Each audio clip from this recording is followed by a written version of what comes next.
বেশ কয়েকদিন ধরে এই রেসিপিটা বানানোর ইচ্ছা হচ্ছিল, তাই আজকে দেরি না করে বানিয়েই ফেললাম। দেখে নেওয়া যাক কিভাবে বানালাম। প্রথমেই আমি নিয়ে নিয়েছি দুটো কাঁচা ভুট্টা, চাইলে আপনারা ছাড়ানো ভুট্টাও নিতে পারেন।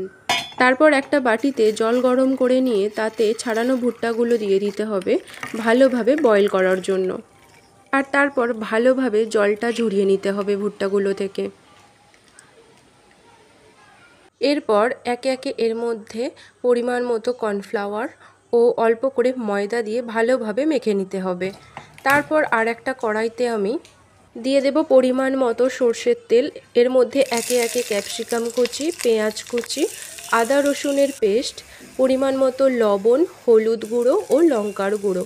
আমার কাছে কোরিয়েন্ডার লিভস ছিল না, তাই আমি এখানে কারি পাতা ব্যবহার করেছিলাম। চাইলে আপনারাও যে কোনো একটা দিতে পারেন। এর মধ্যে দিয়ে দেব টমেটোর সস পরিমাণ মতো। তারপর ভালোভাবে এটা কষিয়ে নেব। আর একটা কড়াইতে বেশি করে তেল নিয়ে তাতে আমি ভুট্টাগুলো ভালোভাবে ফ্রাই করে নেব। এরপর ভুট্টাগুলো আমি কষানো মশলাতে দিয়ে ওর মধ্যে একে একে পেঁয়াজ, কারি পাতা, জিরে, মরিচ ও চাট মশলার গুঁড়ো ভালোভাবে মাখিয়ে নেব। এটা আরও একটু সুস্বাদু করার জন্য ছড়িয়ে নেব একটু পাতিলেবুর রস।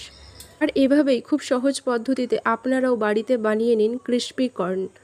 দেখা হচ্ছে নেক্সট ভিডিওতে। Thank you.